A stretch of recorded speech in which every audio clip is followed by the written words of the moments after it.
Capsule vidéo produite par la clinique juridique Ius Divinum, CJJD, en sigle. Ne vous êtes-vous jamais demandé pourquoi certaines décisions sont prises à Kinshasa, d'autres dans votre commune, voire dans votre village? Figurez-vous que c'est grâce à la division du territoire de la RDC, en plusieurs échelons, jusqu'à ceux les plus proches de nous. Dans cette vidéo, nous allons voir le dernier échelon de subdivision du territoire national de la RDC, à savoir, les entités territoriales déconcentrées. À la fin de cette vidéo, vous serez capable de reconnaître les entités territoriales déconcentrées de la RDC et de les distinguer des autres échelons de subdivision du territoire national, plus éloignés qu'elles, en l'occurrence les provinces et les entités territoriales décentralisées. Le saviez-vous? À l'intérieur de chaque province de la RDC, et même dans la ville de Kinshasa, on retrouve également des entités territoriales déconcentrées.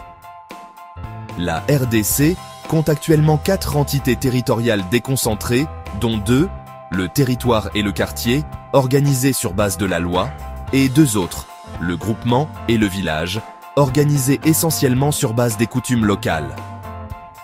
Le territoire, qui est une subdivision directe de la province, est dirigé par un administrateur de territoire, nommé par le président de la République. Le quartier, qui est une subdivision de la commune, est dirigé par un chef de quartier nommé par le bourgmestre. Le groupement, qui est une subdivision du secteur ou de la chefferie, est dirigé par un chef de groupement désigné selon la coutume locale et reconnu par le ministre de l'Intérieur. Et le village, qui est une subdivision du groupement, est dirigé par un chef du village désigné également selon la coutume locale et reconnu soit par l'administrateur du territoire, soit par le bourgmestre, dans le cas d'un groupement incorporé.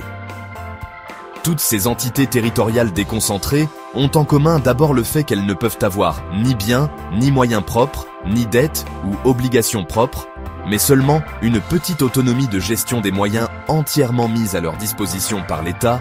agissant soit par le pouvoir central, qui transfère régulièrement au territoire des moyens de fonctionnement et d'investissement, y compris pour la rémunération de son personnel, dont l'administrateur du territoire, soit par les provinces, qui prennent en charge la paie du chef de groupement, soit par quelques entités territoriales décentralisées, dont le secteur ou la chefferie, qui transfèrent régulièrement des moyens de fonctionnement et d'investissement au groupement et au village, y compris la prise en charge de la rémunération du chef du village y situé,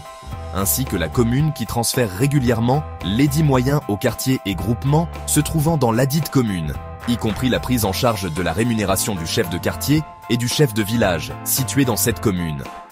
Mais ce n'est pas tout. Ces entités territoriales déconcentrées ont également en commun le fait qu'elles n'ont pas de compétences propres, mais sont seulement censées mettre en œuvre, à l'échelon le plus bas, les actions décidées par l'État, tout en ayant la gestion des services et biens de l'État qui se trouvent à leur niveau pour les aider à cet effet, mais sous le contrôle de l'État, appelé contrôle hiérarchique, portant aussi bien sur la personne de leurs autorités qu'il a lui-même désigné ou reconnu, impliquant pour l'État la possibilité de les sanctionner, que sur leurs actes, impliquant pour l'État la possibilité d'annuler leurs actes jugés inopportuns et ou illégaux. Seules 3 des 4 entités territoriales déconcentrées comportent en leur sein d'autres subdivisions. Il s'agit du territoire, qui est subdivisé en communes, secteurs et ou chefferies.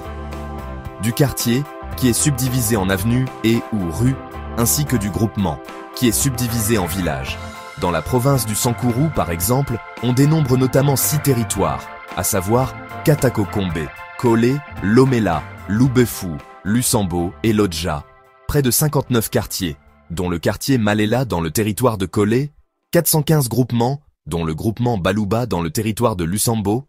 et 3838 villages, dont le village de Kabwe dans le groupement Balouba. Même à l'intérieur de la ville de Kinshasa, on retrouve des entités territoriales déconcentrées, à savoir des quartiers et ou groupements incorporés, dont le groupement incorporé de Lemba Imbu dans la commune de Montngafula, ainsi que des villages, mais pas de territoire. En résumé, la RDC comprend 4 entités territoriales déconcentrées, à savoir le territoire, subdivisé en communes, secteurs et ou chefferies, le quartier, subdivisé en avenues et ou rues, le groupement, subdivisé en villages, et le village, non subdivisé, qui n'ont toutes qu'une légère autonomie de gestion et un pouvoir limité de mise en œuvre des actions décidées par l'État, tout en dépendant quasi totalement de ce dernier, tant en ce qui concerne les moyens qu'en ce qui concerne la désignation de leurs autorités et le contrôle sur ces dernières, aussi bien sur leur personne que sur leurs actes, une façon pour l'État de s'assurer que les dites entités territoriales déconcentrées font exactement ce que ce dernier attend d'elles. Pour en savoir plus sur l'organisation et le fonctionnement des entités territoriales déconcentrées, vous pouvez consulter notamment la loi organique du 18 mai 2010 portant fixation des subdivisions territoriales à l'intérieur des provinces. Et si vous avez aimé cette vidéo, n'hésitez pas à liker, la partager et à vous abonner à notre page pour d'autres capsules vidéo de ce genre. À très bientôt.